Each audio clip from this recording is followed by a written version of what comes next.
Scene 6. Chastity shoved at Zahra's head as her thighs trembled violently. "Ye flayed God and martyrs, enough!" she gasped. Zahra came up for air and wiped her chin, grinning at the alluring landscape of milky, quivering flesh before her.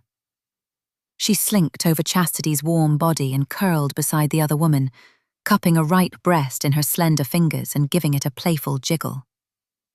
Tilting her head back, Chastity exhaled slowly, her hand roaming down Zahra's body before slipping between her thighs, fingers delicately probing for their budding target. "You have a wicked tongue, Djinn Maiden," Chastity breathed. "Seems unfair to charge you when you coax my netherlip so artfully. And yet you will, craven hussy that you are." Taking a firm nipple between her teeth, Zahra tugged at it, a soft moan escaping her lips as one of Chastity's fingers eased inside her.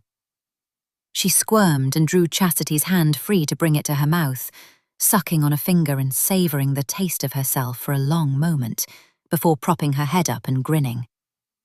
"Not now, my golden goddess. I'm off to work. After, when I'm done, I'll need a fierce handling then." Speaking of work, Chastity rolled over to sit and brush her long golden hair.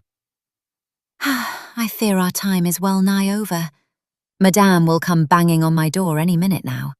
I have an exhausting string of scheduled clients this bloom close."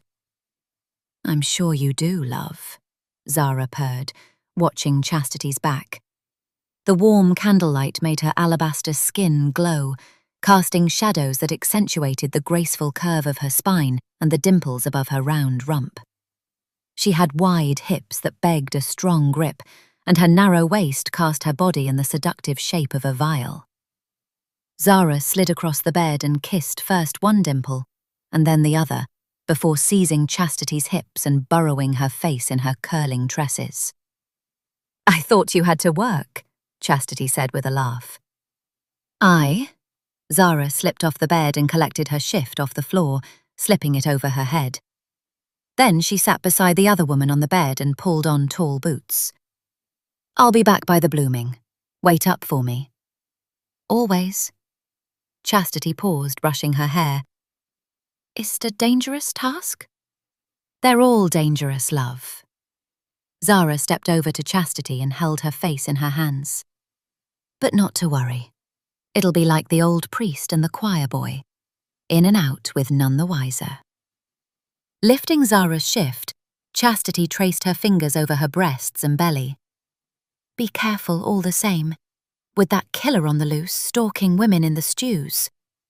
Zahra muted her worries with a deep kiss, then slipped into a tight charcoal kirtle subtly slashed at the sides from knee to hip for mobility, its linen hugging her form, and grabbed her dark navy surcoat off a hook on the wall. Stepping over to the door, she blew Chastity a kiss before slipping out into the hall. The velvet sheath was alive with the lewd clamour of the bloom-close rush as Zahra loped down the stairs, pausing by her room to collect her working tools, a collection of razor-sharp knives she secreted about her body, a coil of silk rope, and a long, curved blade she slung behind her back. At her waist she belted a small crossbow and barb-headed bolts laced with the venom of a tree frog from the tropical Virken Isles. She was crossing the foyer when Kit approached her. "I've been looking for you," the girl said. Her bright green eyes were rather captivating, Zahra considered, and sparkled in the candlelight with a sharp intelligence. She was still in a rangy and awkward stage of life, but Zahra had watched many girls grow out of that and become striking beauties. She saw the same potential in the dirty urchin standing barefoot in sagging slops and a stained shirt before her. "Captain said I'm to join you," Kit added. "Did he now?" Zahra pursed her lips. She wasn't thrilled with the prospect of a child tagging along, but perhaps she could find some use for the girl. "This task doesn't have much call for a player or cut purse, but very well. We'll call it an audition, aye? What are we doing?" Zahra steered Kit toward the kitchen.